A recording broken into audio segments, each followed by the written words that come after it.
fois, il y a 1 an, dans une grande conférence pour femmes. On a commencé, on était 60 femmes, et cette conférence-là, on était 1200 femmes en France. Amen. Et Dieu a utilisé Rachel d'une façon extraordinaire. Elle a un message libérateur. C'est une femme de Dieu, c'est une femme pasteur, c'est une doctorante. Elle fait son doctorat aussi en counseling, on peut counseling pastoral.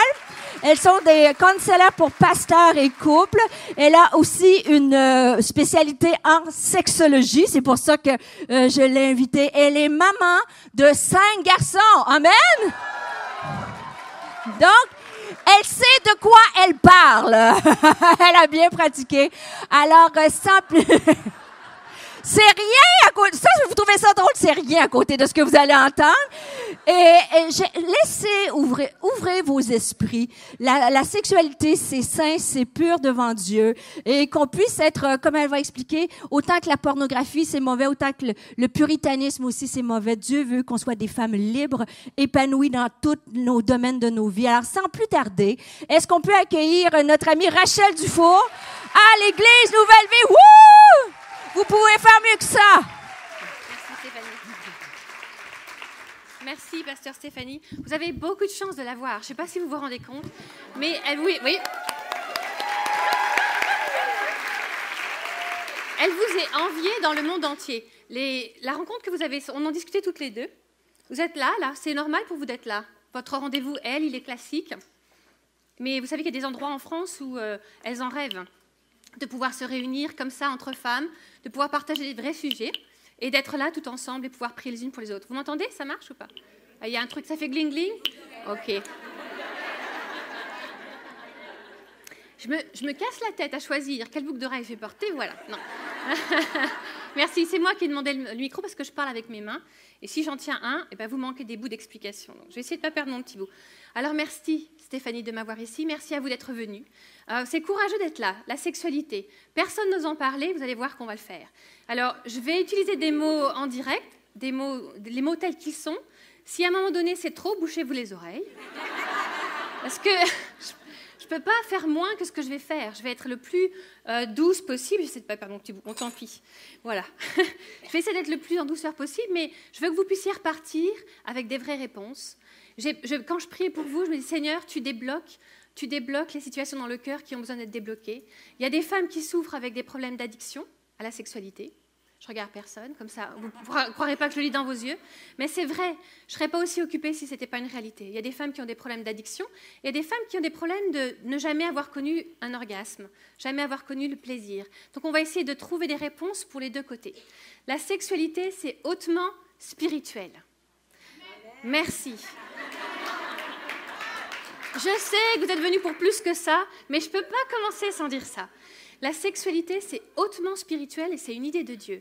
Si vous n'avez pas entendu la conférence, le petit morceau de conférence qu'on a fait hier, le tout petit pour les couples, allez écouter, on a passé la première partie à parler du côté spirituel et pourquoi c'est une idée de Dieu. Je ne veux pas le refaire, allez l'écouter si vous ne l'avez pas entendu, s'il vous plaît. C'est comme une introduction à ce que je vais partager aujourd'hui. On va parler que du côté physique, mais je veux ressouligner que c'est une idée de Dieu. C'est hautement spirituel.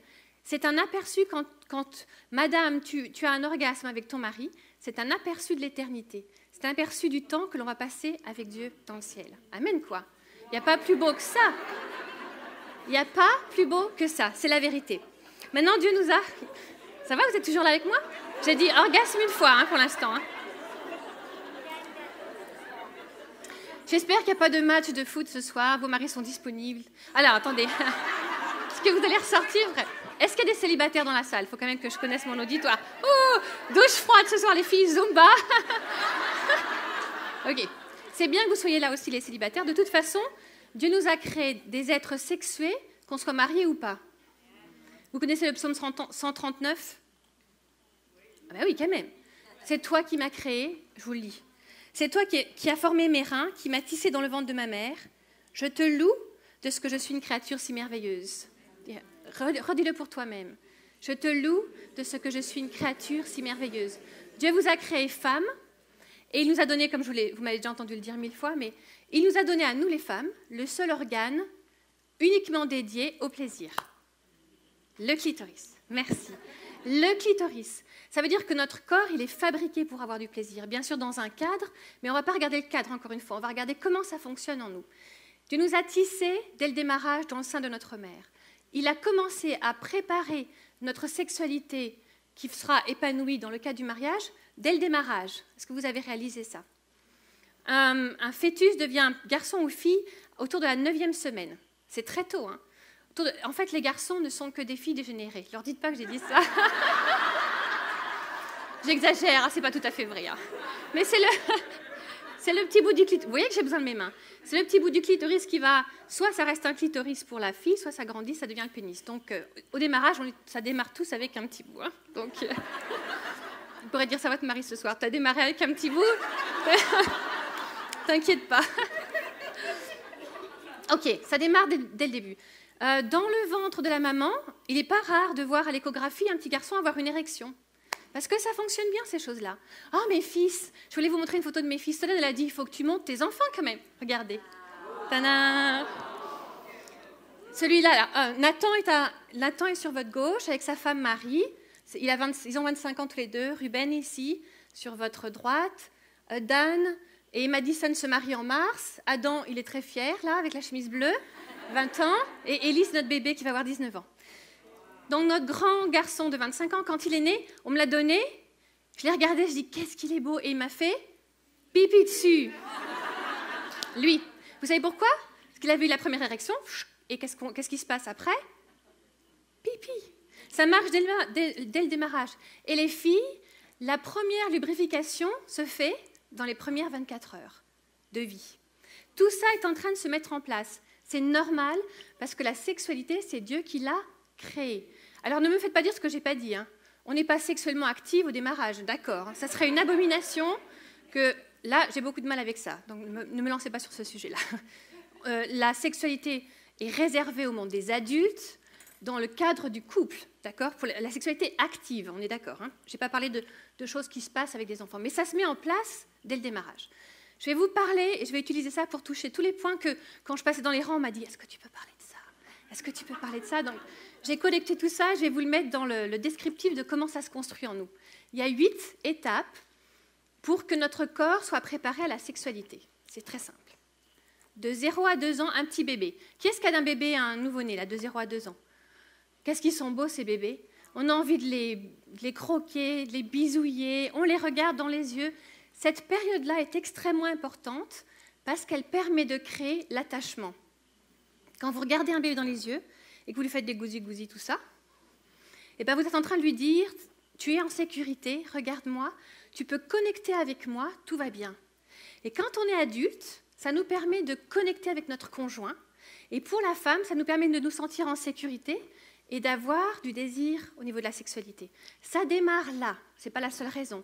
Mais quand ça se passe bien, entre 0 à 2 ans, quand on a bien appris à connecter, on va être beaucoup plus à l'aise pour regarder son mari dans les yeux, pour le laisser nous regarder un peu à l'intérieur. Vous voyez ce que je veux dire? Si jamais ça ne s'est pas bien passé, ce que vous allez me dire, on ne peut pas revenir en arrière.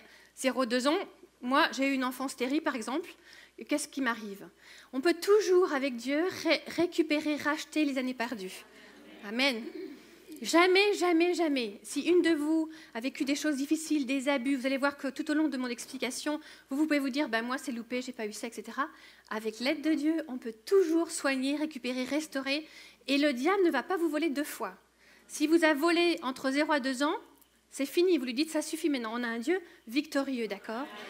Donc si vous n'avez pas réussi à bien vous attacher, eh ben, parlez-en avec Jésus.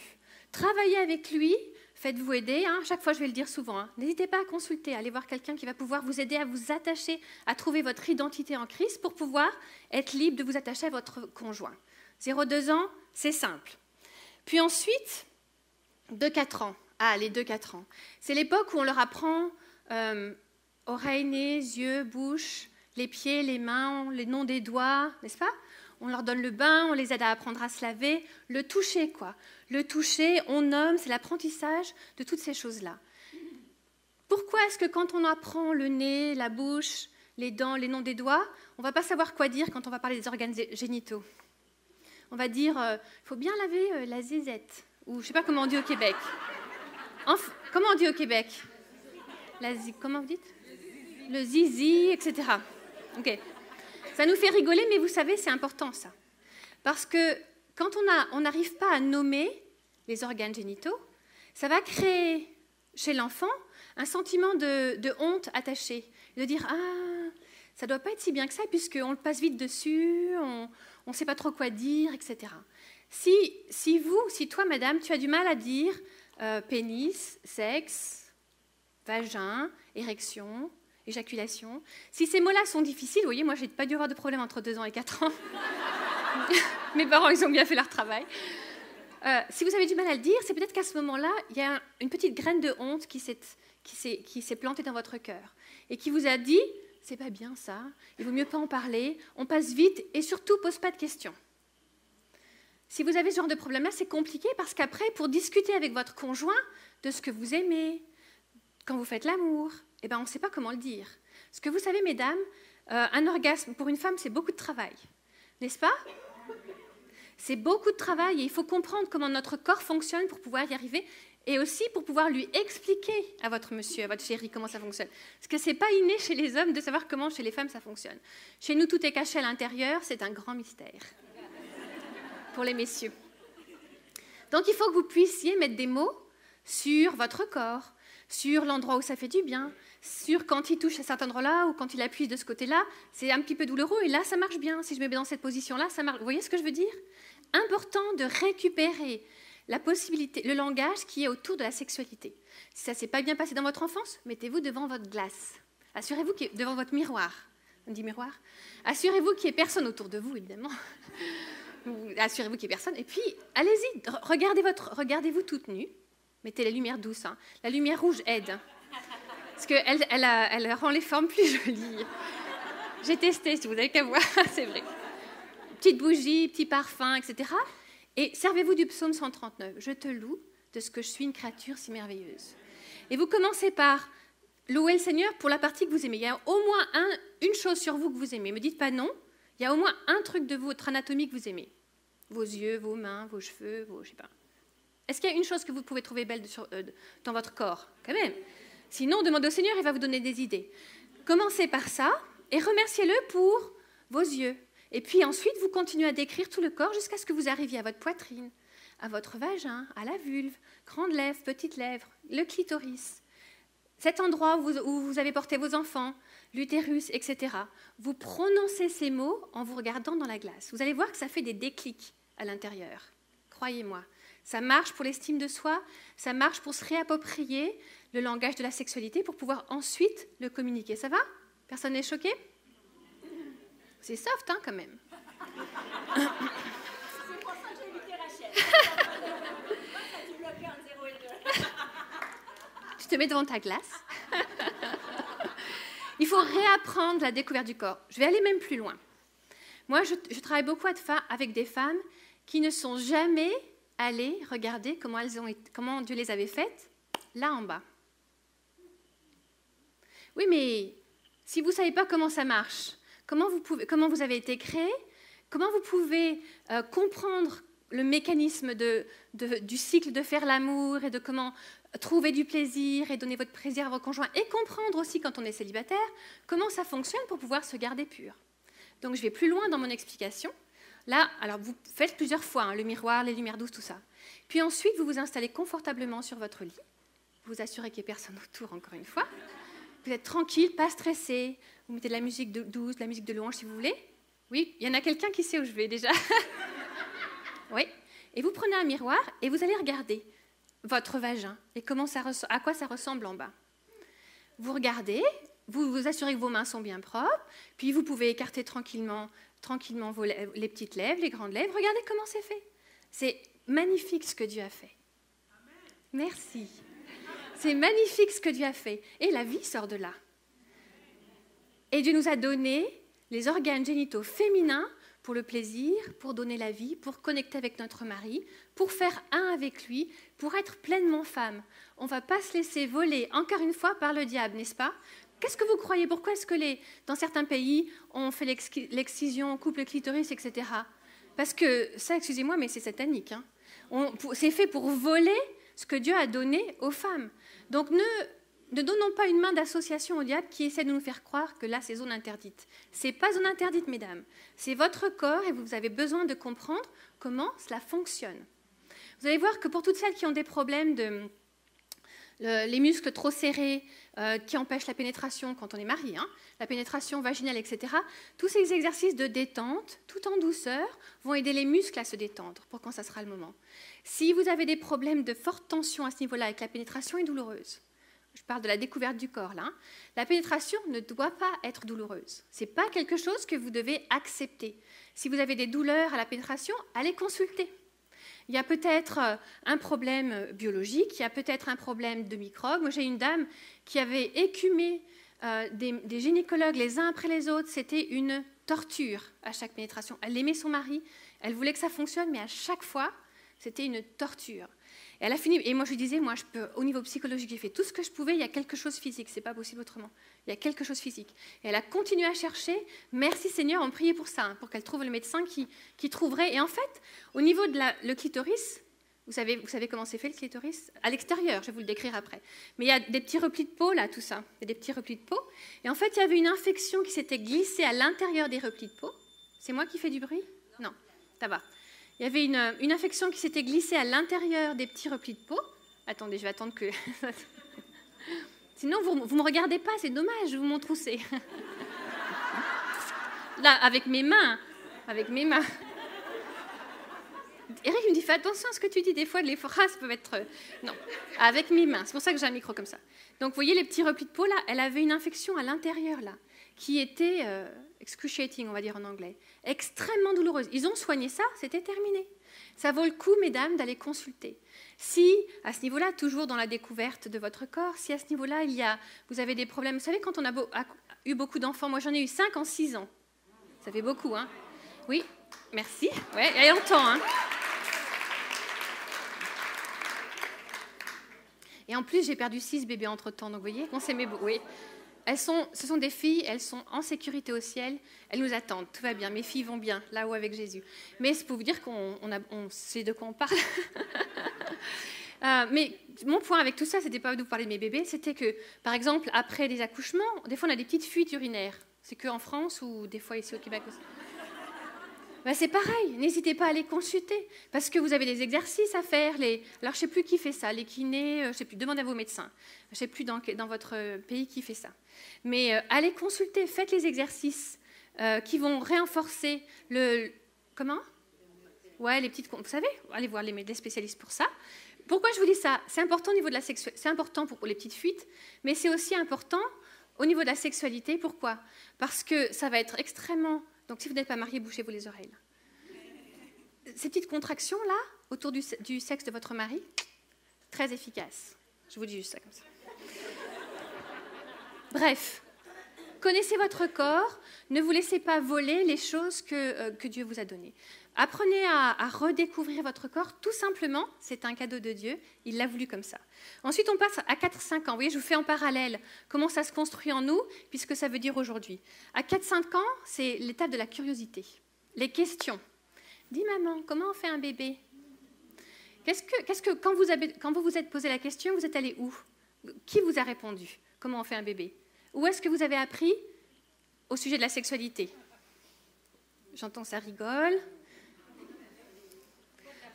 Pas de la bonne façon. Pas de la bonne façon. La majorité du temps, c'est pas de la bonne façon. Eh bien, il faut que ça s'arrête avec nous, mesdames. La bonne façon, ça commence maintenant. La bonne façon, c'est quand un petit de 4-5 ans vous dit « Dis maman, comment on fait un bébé ?» vous lui dites « Qu'est-ce que tu sais à ce sujet-là » Il va dire « Peut-être rien. » Tu sais, Dieu a bien fait les choses. Hein. Il a donné une graine au papa, une graine à la maman, les 2 graines vont se rencontrer, ça va donner un bébé. Si il est à un stade où ça lui suffit, il va dire « Ah ok, merci » et il est reparti jouer. Et là, vous en sortez bien. C'est juste la première étape. Oui, mais ça veut dire que la curiosité est enclenchée. La curiosité autour de la sexualité, elle est bonne. Il faut l'encourager. Je dis ça pour vous, mesdames, adultes aujourd'hui. La curiosité autour de la sexualité, elle est bonne. Il faut l'encourager au bon endroit quand on est adulte, d'accord? C'est pour ça que, bravo, pasteur Stéphanie, d'avoir ce genre de conférence. Comme ça, on va pouvoir répondre à votre curiosité d'une bonne façon. Docteur Google n'est pas le meilleur endroit, hein?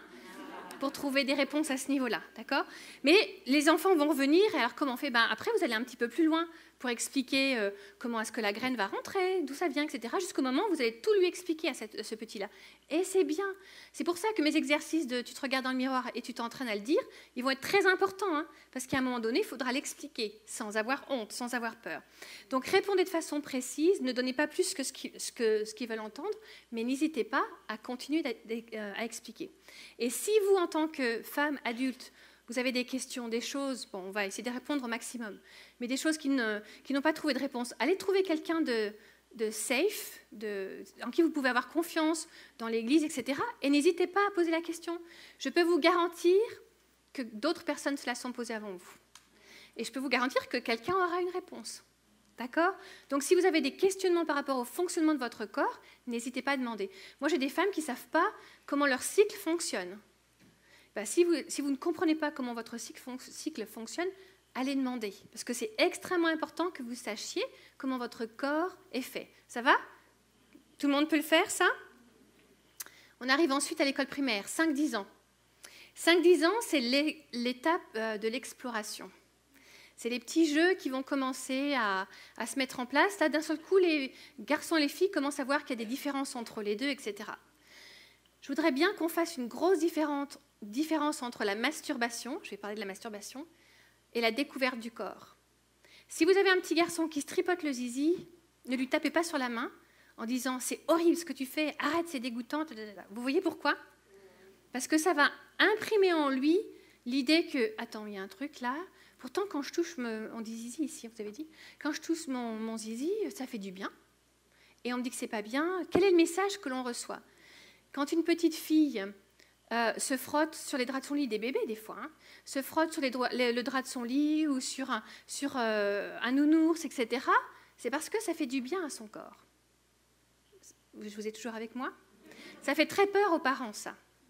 Pourquoi ça fait très peur aux parents? Parce qu'on se dit oh, quelle horreur, c'est de la perversion, c'est de la masturbation, son salut est fichu. Eh ouais, je vais un petit peu loin peut-être, mais je regarde personne encore une fois. Mais je sais, parce que je l'entends très souvent. Il y a une différence entre découverte du corps et masturbation. Si un petit se touche les organes génitaux, c'est parce qu'il a besoin de réconfort, c'est parce qu'il a besoin de canaliser l'énergie sexuelle qui est en train de se mettre en place dans son corps. C'est une bonne chose, l'énergie sexuelle qui est en train de se mettre en place dans son corps. Il faut juste la canaliser. Donc, si vous voyez un petit garçon qui se tripote le zizi, dites-lui, écoute, ça, c'est vraiment un cadeau que Dieu a préparé pour toi, mais quand tu seras grand, quand tu seras marié, quand tu seras papa, tu verras, c'est super. La sexualité, on peut utiliser des mots comme ça. Pour l'instant, viens, on va faire un jeu. Et vous faites un truc un peu sportif où il va pouvoir se défouler.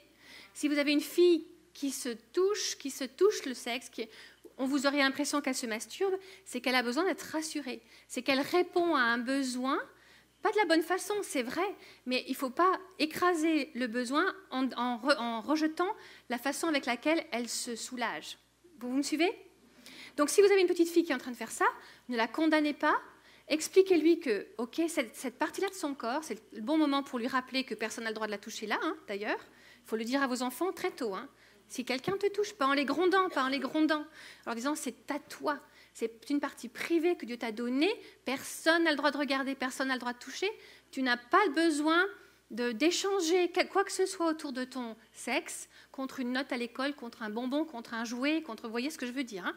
Donc il faut bien en parler. On rappelle à la petite fille à ce moment-là, cet endroit-là, ton sexe, il est fait pour quelque chose de précieux que Dieu t'a donné quand tu seras grande. Pour l'instant, on va faire de la danse. Vous mettez de la musique à fond et vous dansez. On canalise l'énergie sexuelle. On ne l'écrase pas, on la canalise.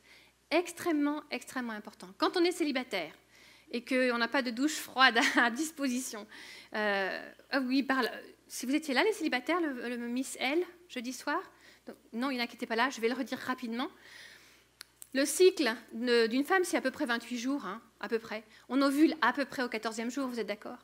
Qu'on soit marié ou pas, à moins qu'il y ait un moyen de contraception en route, mais normalement on ovule, vous êtes d'accord avec ça?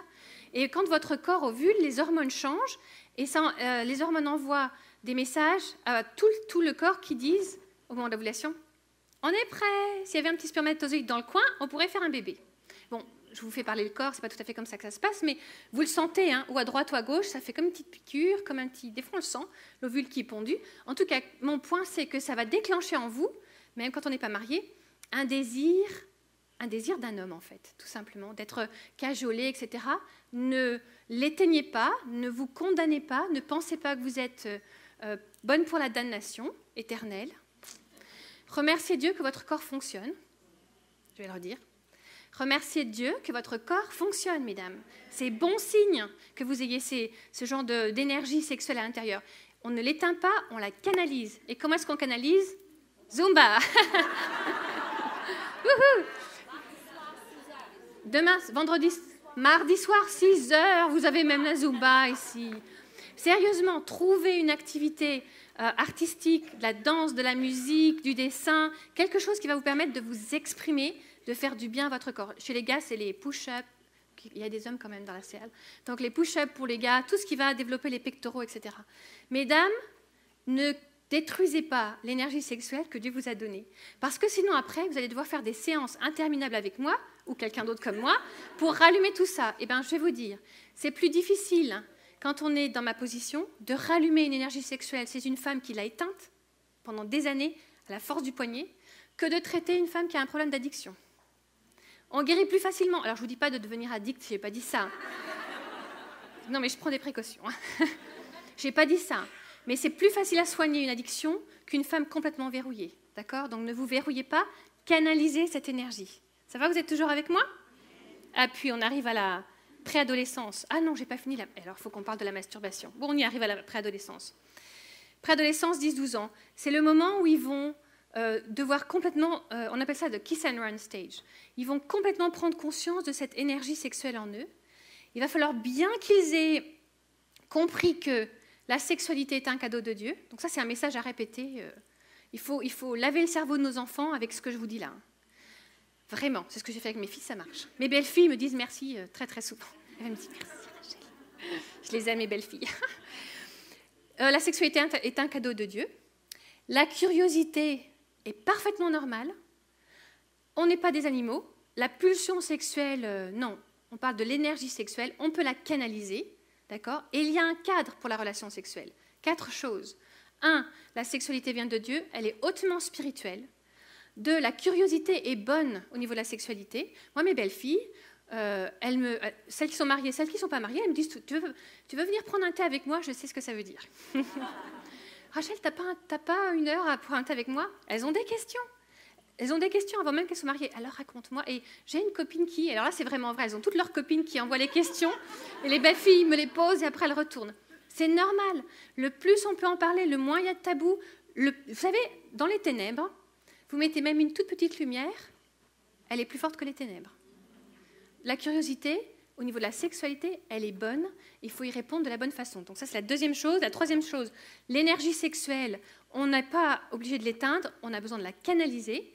Et la relation sexuelle, elle est réservée au cadre du mariage, pour toutes les raisons qu'on a expliquées hier. Donc si vous n'étiez pas là, eh bien, vous n'avez qu'à écouter tout ça. La masturbation maintenant, on a parlé de découverte du corps qui est bonne. Moi, je l'encourage chez vous, mesdames, en tant qu'adultes. Et maintenant, parlons de la masturbation. La masturbation n'est un problème que si elle est stimulée par une source extérieure. Sinon, c'est de la découverte du corps. Je redis. La masturbation n'est un problème que si elle est stimulée par une source extérieure. Alors déjà, revenons au contexte biblique. Il n'y a pas de condamnation dans la Bible de la masturbation. Et vous pouvez me dire tout ce que vous voulez. Je suis prête à débattre après, parce qu'on ne va pas passer du temps là-dessus. Mais venez me voir si vous n'êtes pas convaincu de ça. Il y a pas de... Est-ce que je dis qu'il faut le pratiquer? Je n'ai pas dit ça. J'ai dit que la Bible ne le condamne pas, d'accord? Ce n'est pas la même chose. Le péché donnant, tout ça, on pourra le développer si vous voulez en tête à tête. Je dis ça pourquoi? Parce que c'est important. Il y a des gens qui se sont suicidés et qui en sont morts. Qu'on leur ait dit que la masturbation était un péché puis qu'ils iraient en enfer s'ils ne s'arrêtaient pas. Et toutes sortes d'autres âneries. Donc la masturbation ne vous vole pas votre salut. Heureusement, parce que Jésus mort sur la croix, c'est bien, pour notre salut, c'est bien plus fort que la masturbation, on est d'accord? La masturbation est un problème si elle est stimulée par une source extérieure. Ça veut dire s'il y a des images extérieures, s'il y a des pensées extérieures. Malheureusement, au démarrage, les garçons étaient plus tentés par les images. Malheureusement, de plus en plus, les filles sont exposées à la pornographie très tôt. Je ne vais pas vous faire peur, hein, mesdames, mais l'âge de la première exposition est tombé à 7 ans. Hein. 7 ans. Alors, on n'est pas dans le monde des bisounours. Hein. Nous, on a levé 5 garçons. Je peux vous dire que très tôt, on faisait des jeux de mise en situation avec eux. C'est-à-dire qu'on leur disait, bon, si vous allez à un anniversaire et que les autres enfants regardent des images ou un film que vous savez que nous ne voudrions pas regarder en famille, qu'est-ce que vous faites? Et alors, ils ont réfléchi à tous, et puis ils ont dit, on va dire, non, nous, on va aller jouer à un autre jeu, on se lève et on sort de la pièce. Et on leur faisait faire devant nous. Ils s'entraînaient à se lever, à sortir de la pièce. Pourquoi? Parce que ça crée une habitude en eux, qui, le jour où ils se sont retrouvés dans cette situation, parce que, bien entendu, c'est arrivé, ils savaient déjà quoi faire. Vous voyez? Donc, on n'est pas dans le monde des bisounours. Si vous avez des enfants, n'hésitez pas à leur en parler, à les préparer à ça. Les petites filles exposées à des images pornographiques, ça fait des dégâts sur leur corps. L'âge de la puberté est descendu. Bon, il y a des facteurs environnementaux, tout un tas de choses, mais le facteur principal, c'est la stimulation avec les yeux par des images pornographiques. Parce que ça déclenche des choses en elles, et leur corps se dit « Oula, mais il faut peut-être qu'on se bouge là », et clouc, la puberté démarre, et ça descend l'âge des règles, vous vous rendez compte? Donc, si la masturbation est stimulée par une image ou par des fantasmes, et des George Clooney, là, comme dirait Eric. George Clooney, où vous voyez, la petite fille ou la jeune fille pense à un homme ou une situation qu'elle imagine. Là, c'est difficile parce qu'elle rentre quelqu'un d'autre dans son corps au niveau spirituel, émotionnel. Parce que la sexualité, elle est spirituelle, émotionnelle et physique, pas seulement physique. Donc le danger, il est là. Le danger de la masturbation, il est aussi au fait que ça va créer une habitude dans le corps de la jeune fille ou du jeune garçon, une habitude de vite, vite, vite, il faut que je fasse ça vite, avec un sentiment de honte, et en essayant de ne pas être pris. Ça crée un schéma après dans la sexualité, dans le cadre du couple, compliqué, parce que ça colle à la peau après. Cette histoire de vite, vite, vite, c'est honteux, je ne veux pas être pris. La masturbation est dangereuse pour ça aussi. La masturbation est dangereuse aussi parce que la jeune fille qui se masturbe, elle saura mieux se donner du plaisir que quand elle se marie avec un mari et un jeune couple inexpérimenté. Il faut tout qu'ils apprennent. C'est formidable quand on doit tout apprendre tous les deux, mais son corps va savoir fonctionner seul mieux. Vous comprenez? Puis pour le garçon, pareil. Donc ça a des répercussions comme ça. Mais en soi, on ne va pas perdre son salut autour de la masturbation. Donc, est-ce qu'on peut vivre sans? Oui. Est-ce qu'on va condamner quelqu'un qui a ce problème-là? Non. Est-ce que parfois, ça peut être un moyen de ne pas brûler et simplement de relâcher une pression physique intenable? Oui. Point. Je vais m'arrêter là sur ce sujet-là. Les fantasmes. Je voudrais en parler un petit peu. Ça va? J'ai encore du temps, je suis bien là. Les fantasmes. Les fantasmes, encore une fois, hein, tu nous as créés de façon incroyable. Moi, plus j'étudie, alors le doctorat, on en est au début. Hein. Peut-être qu'un jour, on reviendra et je dirai, ça y est, j'ai fini. J'ai fini, on a eu le doctorat. Mais je trouve ça fascinant, ce que j'apprends à ce niveau-là. Et les fantasmes, c'est un mécanisme que Dieu a mis dans notre corps pour essayer de guérir un traumatisme violent, comme si le cerveau était buggé sur quelque chose. Et donc, le cerveau amène une zone de plaisir au même endroit où il y a eu un bug. Vous m'avez suivi? C'est un petit peu technique, ça va? C'est incroyable. Hein. Bon, je ne vais pas le développer. Je vais juste vous dire qu'il y a 3 niveaux de fantasmes. Le vert, le orange, le rouge. Ça, c'est simple. Vert, ça va être une zone non dangereuse. C'est-à-dire que, par exemple, vous êtes marié et votre mari est en voyage ou pour le travail, est parti pendant 2 mois. Mesdames, rien ne vous empêche de penser à lui, plus, si affinité, avec Skype, ce que vous voulez, dans des connexions sécurisées et tout ça, hein, mais rien ne vous empêche de fantasmer à votre conjoint. Aucun problème. Si on est très vieux, 98 ans, je ne prends pas de risque, maintenant j'approche des 50, tout ça, alors quand j'avais 20 ans, je disais 40 ans très vieux, maintenant je dis plus ça, je vous le dis. Hein. Je suis de l'autre côté. 98 ans, et que concrètement le corps ne fonctionne plus. Rien ne vous empêche de fantasmer à quand vous aviez 20 ans et que ça marchait très bien, du moment que c'est avec notre conjoint. Quand on est célibataire, bon, on va tomber dans la zone orange là, et que vraiment au moment de l'ovulation, c'est difficile et que le rêve d'être marié est là et que ça nous prend la tête et que le corps fonctionne et qu'on a fait la Zumba et la douche froide et tout ça et c'est encore là. Bon, ben, priez pour votre futur conjoint et ne vous sentez pas condamné si vous pensez à lui. N'allez pas trop loin dans ce que vous pensez, d'accord? Vous pouvez imaginer ce que je vais vous dire. Hein. Quand vous rentrez, puis il y aura peut-être les chaussettes qui traînent, le tube de dentifrice pas fermé, des trucs comme ça aussi. Hein. Vous pouvez mettre ça dans votre rêve, ça va vous aider. Il ne va pas aller trop loin. Demandez à vos copines mariées, elles vont vous donner des exemples. Ok. Voilà, tout ça. Tout ça, vous avez tous des exemples. Orange. Orange, ça peut être glissant, faites attention. Faites attention. Rouge, c'est si vous laissez votre cerveau penser à George Clooney. Le pauvre, il ne sait même pas que j'utilise tout le temps, mais c'est tout le temps lui comprend. C'est à cause du café, là, parce que quand il y a la pub pour le café tout le temps, donc c'est pour ça. J'ai rien pour George Clooney, c'est le café. Là, vous êtes évidemment dans le rouge, on est d'accord? Si vous convoitez le voisin ou le mari de la copine, ou... hein, là, on est dans le rouge. Hein, parce qu'en pensée, Jésus le dit très clairement, hein, là, vous commettez l'adultère, même autant qu'en vrai, on est d'accord? Mon point avec tout ça, c'est que le vert, ça va. C'est important pour une femme qui va avoir du mal à désirer son mari, qui va avoir du mal à... L'appétit vient en mangeant, vous m'avez entendu dire ça 1 million de fois. L'appétit vient en mangeant, mesdames. Et bien pour que l'appétit vienne en mangeant, des fois, il faut que vous vous autorisiez à penser à votre mari, et ce qui va se passer ce soir, etc. Donc voilà, utilisez les capacités de votre cerveau à démarrer la machine. Ouais, le Seigneur nous l'a donné, hein, autant s'en servir. Hein, si vous avez du mal à avoir envie de lui. Vous voyez ce que je veux dire? Ça, c'est un cadeau de Dieu parce qu'en y pensant, en vous faisant le film de ce qui marche bien, de ce qui vous plaît, de ce que vous savez qui va lui faire plaisir, ça peut démarrer la machine à tous les niveaux, c'est-à-dire là en bas.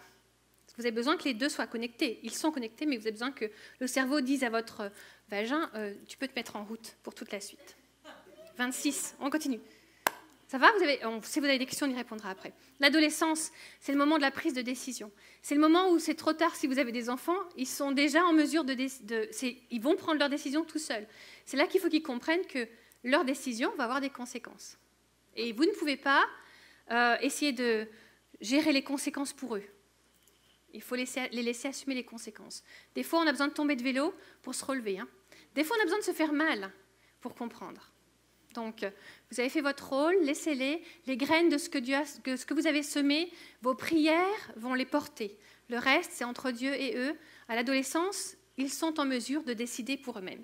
Et puis, on arrive à l'adulte célibataire. Il y a de nos jours le fameux gap dilemma, je ne sais pas comment on va le dire en français, le dilemme de la zone où on n'est pas marié, on est adulte, pleinement, avec un plein potentiel au niveau de la sexualité, mais pas marié, quoi, concrètement. C'est là qu'il va falloir bien apprendre à gérer toutes ces sensations au niveau de la sexualité, bien les canaliser, comme on en a parlé, hein, pas les éteindre, pas vous impatienter. On peut vivre sans, je vous assure que vous n'allez pas mourir. Si vous n'avez pas de relation sexuelle, je vous assure, on peut vivre sans. Remettez à Dieu votre sexualité. Tant que vous n'êtes pas marié, vous êtes en direct fiancé à Christ. Vous pouvez aller... Oui. De toute façon, on est tous fiancés à Christ, mais la Bible est très claire aussi, Paul est très clair. Quand on est marié, on doit s'occuper de son conjoint. Quand on n'est pas marié, on a tout le temps pour Christ. Allez faire des dates, des rendez-vous amoureux avec Jésus. Moi, je conseille les jeunes filles avec lesquelles je travaille, je leur dis 1 fois par semaine, tu vas, pédicure, ce que tu veux, et tu te fais un temps avec Jésus, quoi. De la musique et tout, comme si tu allais voir ton amoureux. Eh bien, ça va vous aider, je vous assure. Et puis ensuite, la vie maritale. Allez, quelques minutes, je vais vous parler de l'orgasme. Vous voulez que je vous parle de l'orgasme? Oh, pas trop? Non? Si? Ok. Bon, quand on est marié, on se dit, quand je suis mariée, qu'on vienne du monde du puritanisme ou du monde de la pornographie, on se dit, tout va se régler quand je serai mariée. Ben oui, j'aimerais vous dire que c'est vrai, mais c'est pas vrai. Malheureusement, on emmène nos bagages dans le couple. Et si on vient d'un milieu où on était très verrouillé, très puritain, on va avoir du mal à déverrouiller. Et si on vient d'un monde où on a été exposé à toutes sortes d'horreurs, on va avoir du mal à nettoyer tout ça. Remettez votre sexualité à Dieu et ne baissez pas les bras. Ne baissez pas les bras. Peut-être que ça va prendre du temps, mais il y a toujours plus. Vous pouvez aller toujours plus loin dans votre découverte de la sexualité avec votre conjoint. Maintenant, je parle dans le cadre du mariage, d'accord? Il y a toujours mieux. C'est simple, il y a toujours mieux. Parce que c'est une science sans fin. Parce que vous avez le Saint-Esprit avec vous pour vous aider à découvrir avec votre conjoint. Donc ne vous arrêtez jamais de vouloir apprendre. Je vous garantis que ça marche. Vous avez besoin d'être connecté avec votre conjoint, ne baissez pas les bras. L'orgasme. Moi, j'ai des femmes qui me consultent parce qu'elles viennent désespérées en disant « j'ai jamais vécu d'orgasme ». Là, c'est plus calme. C'est une grande tristesse, ça, parce que c'est un cadeau que Dieu nous a donné et il est aussi pour toi. Comment ça se passe, l'orgasme? Un jour, j'avais une jeune fille dans le cadre sur un terrain missionnaire, donc un jeune couple, jeune marié. Elle était paniquée. Elle me dit, Rachel, j'ai besoin d'un rendez-vous en urgence avec mon mari. Donc moi, je m'imaginais, vous savez, sur le terrain missionnaire, moi, on a eu des enfants qui ont été enlevés, des trucs horribles, je ne vous les raconte pas. Des trucs horribles, je m'attendais à une catastrophe. Et puis ils s'assiedent tous les deux, puis elle me dit, ça fait 2 mois qu'on est mariés, j'ai jamais connu d'orgasme, c'est terrible, hein, je suis fichue. Alors, je me disais, 2 mois, ça peut prendre 2 ans, hein, mesdames, pour apprendre à fonctionner le corps. Ça peut prendre 2 ans, surtout si personne ne vous a expliqué ce que je suis en train de vous expliquer. Donc 2 mois, je n'étais pas inquiète. Mais je lui dis, écoute, décris-moi ce qui se passe, raconte-moi dans ton corps. Parce que le mari nous disait, faites quelque chose, parce que ça dure des heures. Moi, je ne sais plus quoi faire, j'en peux plus. Je suis épuisée et je ne sais plus quoi faire. Et le mari, il avait des problèmes d'échauffement, sérieusement. Et ouais, et il était désespéré. Et elle me décrit ça. Et si vous m'avez déjà entendu, voilà, elle me décrit. À un moment donné, la température de mon corps augmente, ma respiration augmente, j'ai envie de pousser des petits cris, ma tête part en arrière, mes jambes se tendent, mes muscles se crispent et mon vagin palpite. Et qu'est-ce qu'elle me décrivait là? Et voilà. C'était tout simplement ça, mais elle s'était fait un film. Et je lui dis, après, tu te sens bien? Elle dit, oui, mais ça peut pas être ça. Ma petite chérie, ça va s'améliorer avec le temps. Au démarrage, ça commence comme ça. C'est ça ce qui se passe au niveau mécanique. Je ne vous le redécris pas, vous avez qu'à réécouter la bande. Est-ce que c'est vrai ou pas, mesdames? Ça démarre comme ça. Après, il y a des intensités différentes en fonction de comment on se sent connecté à son conjoint. Parce que pour nous, les femmes, le plaisir, l'orgasme, il est aussi émotionnel. Donc le côté mécanique, le ciel ne va pas s'ouvrir avec des éclairs qui vont tomber. Je ne sais pas ce qu'à s'imaginer, que le lit allait léviter, je ne sais pas. Quand je lui ai dit, mais c'est ça, ma chérie, c'est ça. Ça commence comme ça, tu te sens connecté à ton mari, puis après, avec la pratique, les sensations s'intensifient, puis tu n'auras plus besoin de me consulter pour ça, tu sauras que ça marche. Parce que après, ça fait les hormones descendent, la sensation de tout va bien, voilà, etc. Donc, vous voyez, pour savoir comment ça fonctionne, le corps, il faut aller regarder quelles zones sont sensibles chez vous. Il y a des femmes qui réagissent plus au clitoris, d'autres au vagin. En fait, il y a le point G aussi. Enfin bref, il faut que vous allez découvrir où est-ce que ça fonctionne chez vous. Faites une découverte avec votre mari. Dites-lui, prenez sa main, montrez-lui là où vous aimez bien qu'il vous caresse, etc. La position du bassin va aider aussi pour celles qui n'ont jamais connu d'orgasme. Comment est-ce que vous allez vous positionner par rapport à lui? Ça va vous aider. Donc vous voyez, il y a plein d'options, plein de choses à essayer. Ne baissez pas les bras. En tout cas, rappelez-vous que chez les femmes, on a différents niveaux d'orgasme et le fait de connecter, c'est ça qui est important. Donc c'est ça qu'on veut rechercher, c'est la connexion. Et je vais prendre des questions pour respecter le temps que Stéphanie m'a donné. Dis-moi les questions que tu veux. Est-ce qu'on peut la remercier? Ouais, j'ai pas fini, hein.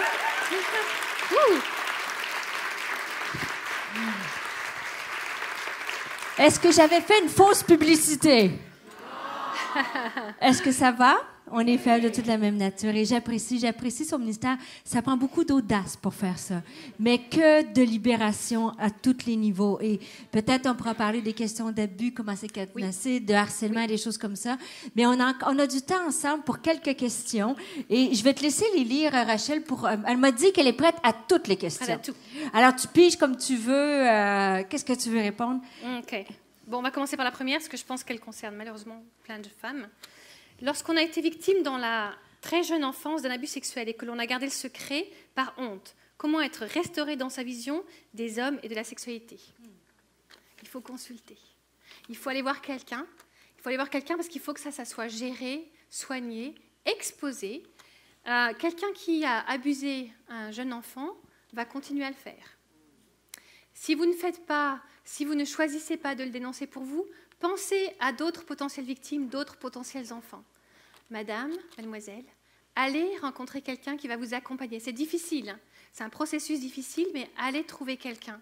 Vous pouvez guérir pour vous-même, vous pouvez protéger quelqu'un, et bien sûr qu'il faut que votre image des hommes change, parce que les hommes ne sont pas tous des... Je ne vais pas dire de gros mots, parce que je ne vais pas me tromper de gros mots, Mais bah oui, en québécois, je peux me tromper, donc je ne vais pas me tromper. Mais les hommes ne sont pas tous des abuseurs. Donc bien sûr qu'il faut que votre image de l'homme soit restaurée pour vous-même, que vous soyez guéris pour vous-même. Donc, mesdames, si c'est votre cas, allez consulter. Ça demande du courage, mais je vous garantis qu'il y aura des personnes pour vous accompagner. Et je vous garantis que vous pouvez être restaurés. Ça ne va jamais disparaître de votre mémoire. Par contre, ça peut être dans votre passé et non plus dans votre présent. Si vous ne le mettez pas à la lumière, ça reste dans votre présent et dans votre futur.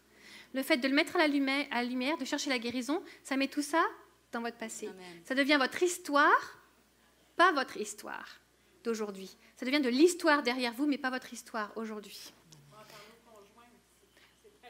Il faut en parler au conjoint, c'est très libérateur. Si vous êtes en couple, parce que lui, il vous aime, bon, il va avoir envie d'aller casser la figure à la personne, mais vous pouvez faire une thérapie ensemble, exactement. Oui, parce que ça affecte le conjoint. Quand il y a eu un abus dans une femme, ça affecte le conjoint. Donc oui, si vous êtes en couple, il faut le faire à deux. C'est beaucoup mieux. Non, on ne va pas faire ça tout de suite. Oh bah oui, ça non plus, mais ça, c'est des questions qu'on aurait pu faire. Ok. On va mettre ensemble toutes celles-ci, là. Ok. T'es d'accord? Oui. Alors, je vais vous dire, on en a plein sur fellation, sexe anal, toute cette catégorie-là.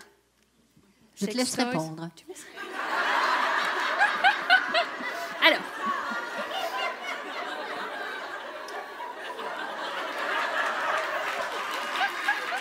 Mais elle sait que je peux répondre. Stéphanie, tu sais que je peux répondre. Alors. Je le sais, c'est pour ça que je t'aime, que je t'ai invitée. Alors. Il y a 3 règles extrêmement importantes à retenir pour donner le cadre de la sexualité. La première, c'est que la relation sexuelle, elle doit prendre place entre un homme et une femme, mariés ensemble. Point. Entre le mari et sa femme, quoi. Entre un homme et une femme, mariés ensemble. Ça veut dire dans les pensées, personne d'autre. Dans les yeux, personne d'autre. Dans le lit, personne d'autre. Qui vous regarde, personne d'autre. Vous êtes d'accord avec moi? Et un homme et une femme mariés ensemble. Ça, c'est simple.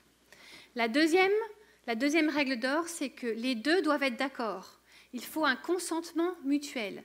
Si on a un des deux qui n'est pas très chaud pour essayer ça, on ne le fait pas. Si les deux sont d'accord pour essayer ça, allez-y. S'il y en a un des deux qui dit « ça, je ne peux pas », eh bien, on ne le fait pas. S'il y en a un des deux qui dit peut-être un jour, et on pourrait réfléchir pourquoi je ne suis pas très chaud pour essayer ça, on en parle, on voit si c'est à cause d'une éducation puritaine, ou etc. Il y a des personnes, je vais faire la version soft, il y a des personnes qui pensent que s'embrasser sur la bouche, le French kiss avec la langue, c'est dégoûtant. Bon, ça peut venir du fait que des parents refusaient de s'embrasser, etc. Est-ce qu'on peut évoluer sur ce point-là? Peut-être, vous voyez ce que je veux dire? Donc on peut en discuter tous les deux. En tout cas, il faut 2 feux verts pour essayer quelque chose.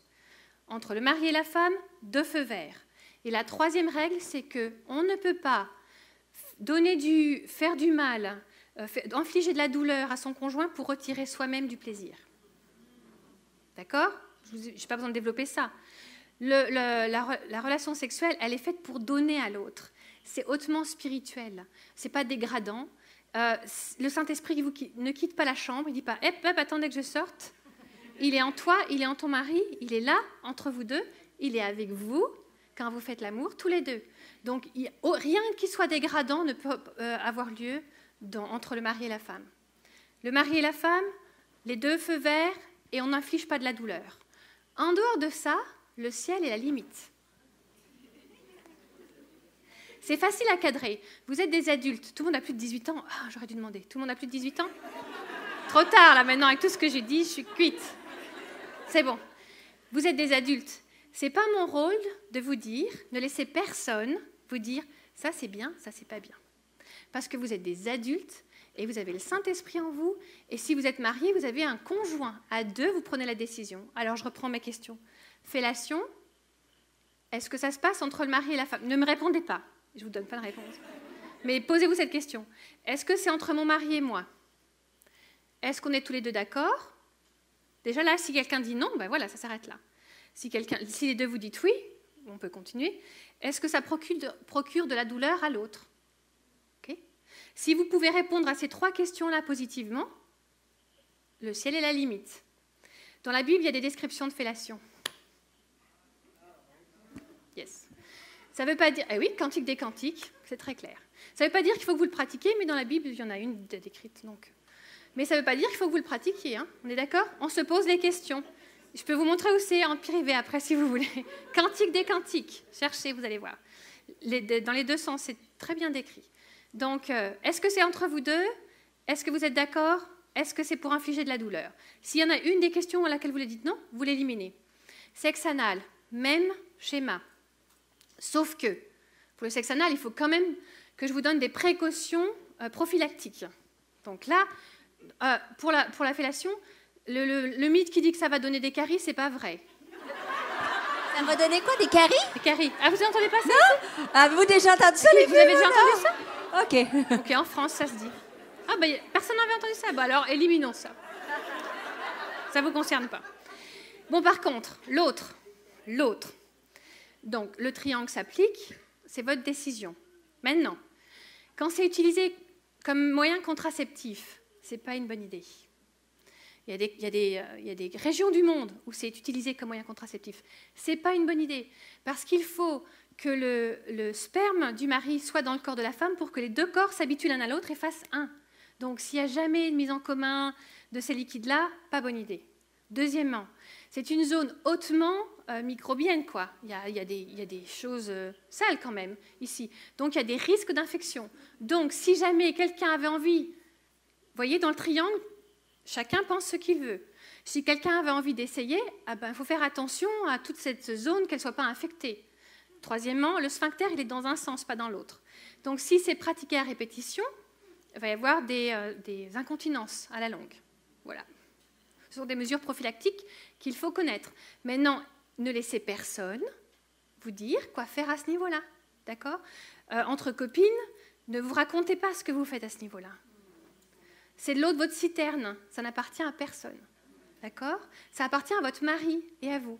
Et vous décidez ce que vous voulez. Et si quelqu'un est horrifié en imaginant que quelqu'un peut en avoir envie, n'y pensez pas, parce que les autres, ça ne vous regarde pas. Et choisissez que c'est non pour vous, et c'est très bien comme ça. D'accord? Tous les sex toys, etc. Vous avez entendu notre histoire de menottes. Vous voulez que je la refais, la menotte, ou pas? Comme tu veux. Comme tu veux. Je ne sais pas si je vais avoir encore un poste de pasteur ici, mais... Je la fais pas. Je la fais pas. Bon, pas de menottes. Je vous raconte pas l'histoire. Les sex toys. Est-ce que c'est entre le mari et la femme? Est-ce que tous les deux vous êtes d'accord? Est-ce que ça fait mal? Okay, donc vous filtrez avec ça. Maintenant, attention, les sex toys. Attention, je vous fais les petits points auxquels il faut penser. Si ça remplace le conjoint, c'est pas une bonne idée.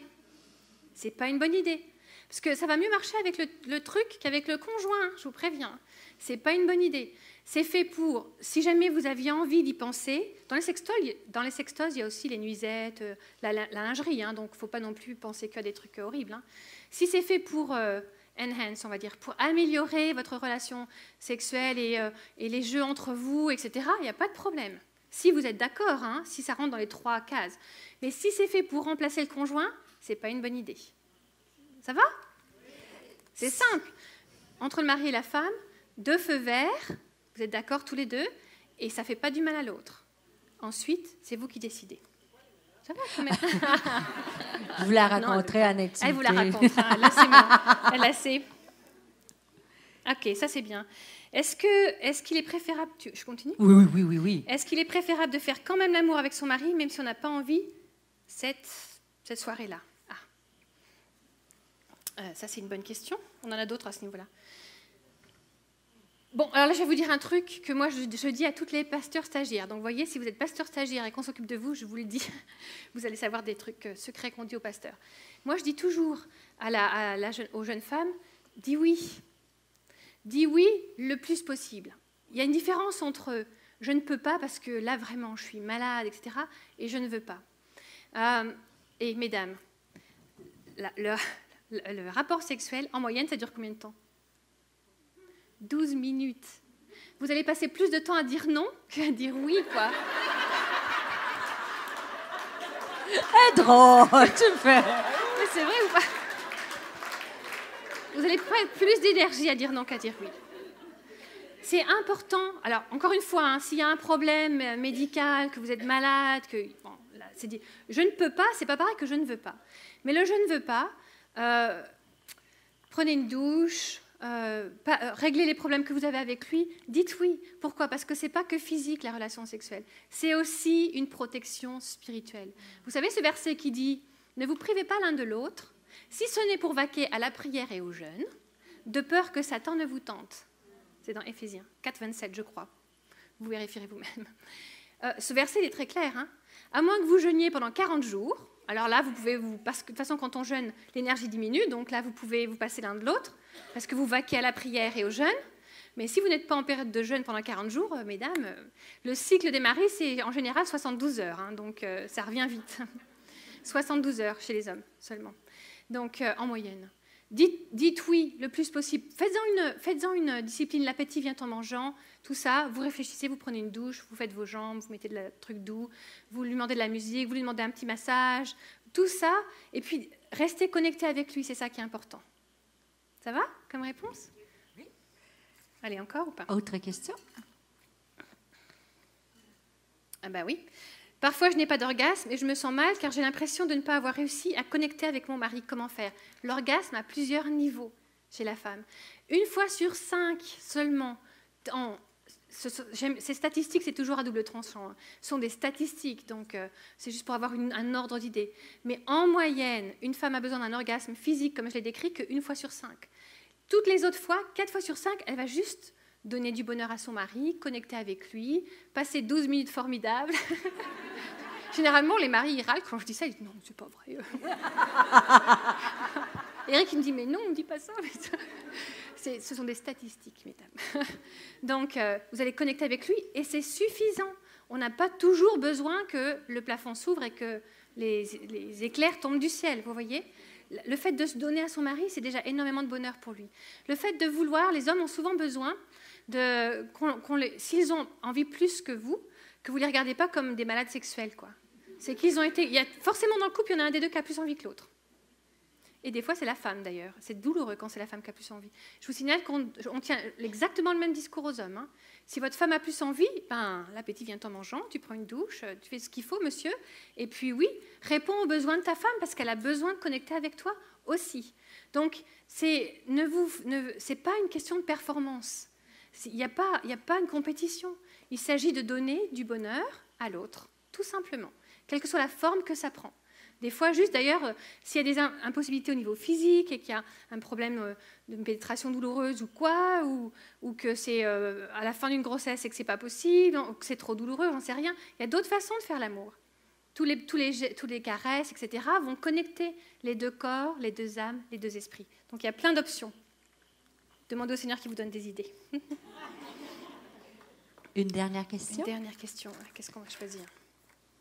Est-ce qu'on fait une question à main levée? Oui. Est-ce qu'il y a quelqu'un qui aurait une question à main levée? Allez, devant. Toujours dans le domaine que nous sommes.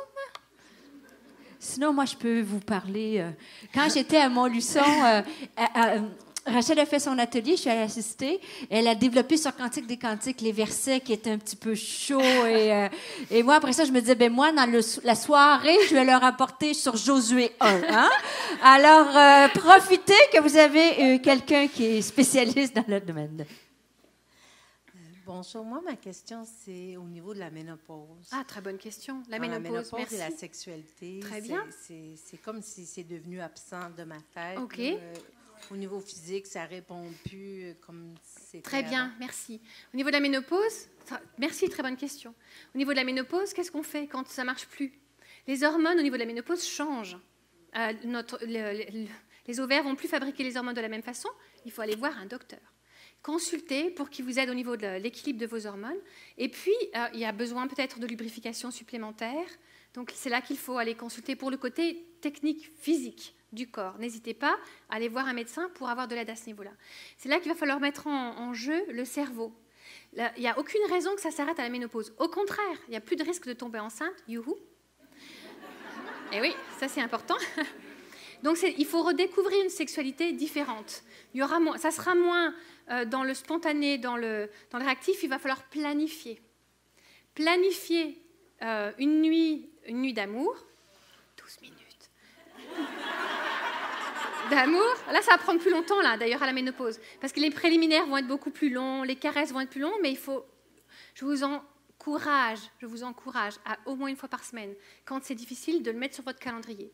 Et puis de vous dégager la soirée une fois par semaine, vous m'avez bien entendu. Au moins une fois par semaine. Surtout quand le rythme diminue fortement. Au moins une fois par semaine, mettez-le sur le calendrier, prévoyez les petites chandelles, ce qui va vous mettre en jambes, ce qui va réchauffer la machine.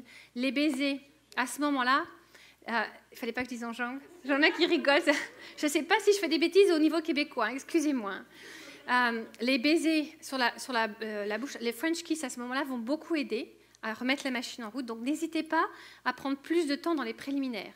Ne baissez pas les bras, ça va redémarrer, vous allez voir. Parce qu'une fois que le corps se stabilise au niveau des hormones, il y a une certaine liberté. Et moi, je vois des femmes qui sont après la ménopause, qui viennent me voir, qui me disent « T'as raison, ça marche super bien maintenant ».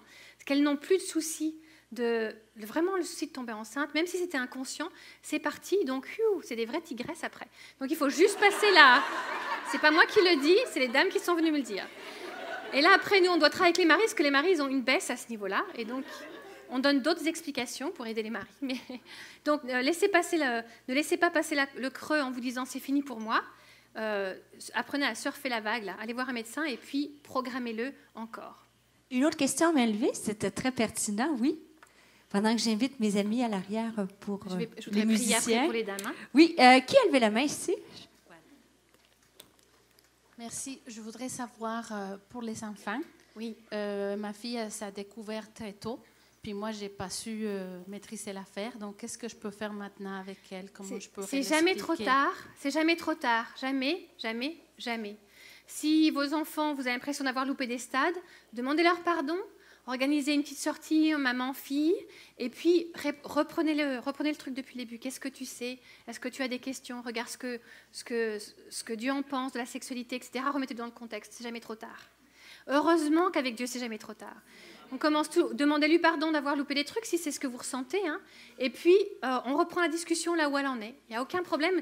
Les enfants vont être extrêmement demandeurs, en fait. Et votre fille, elle va être là, super contente de pouvoir connecter avec sa maman à ce niveau-là. J'en prendrai une dernière. Une dernière qui? Oui, à l'arrière. Ça va. Les gars. Manu, tu peux commencer à jouer le piano.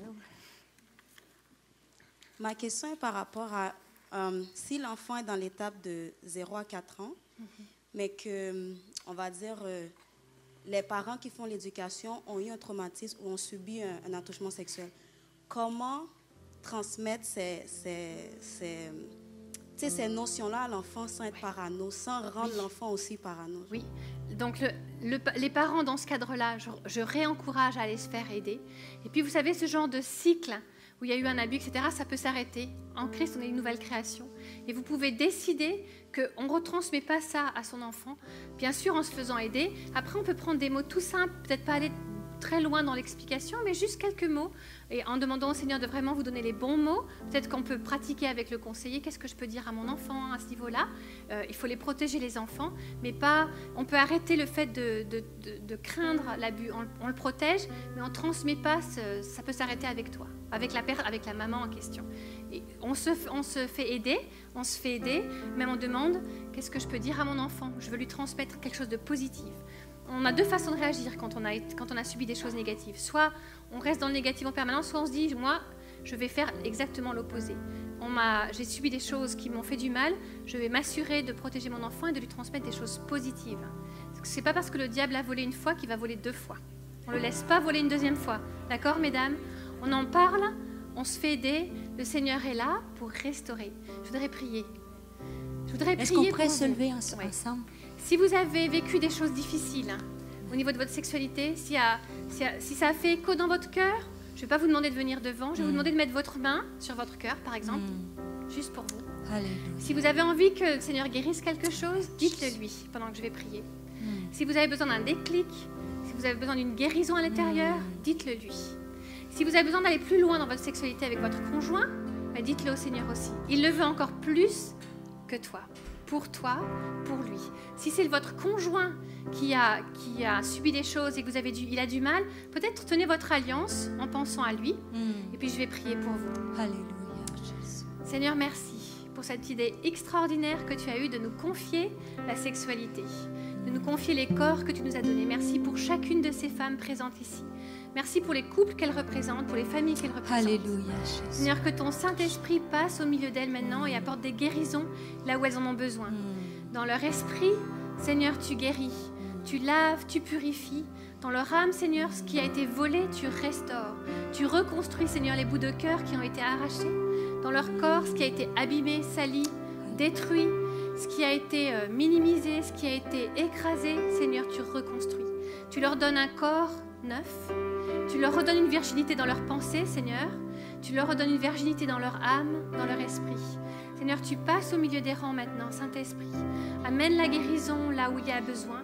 Que chacune de ces femmes reparte en se disant, Seigneur, tu m'as touchée et je ne serai plus jamais la même. Qu'elles repartent en étant pleinement femmes comme tu les as créées. Seigneur, je prie pour que cette bénédiction qu'elles reçoivent aujourd'hui se transmette aux générations suivantes.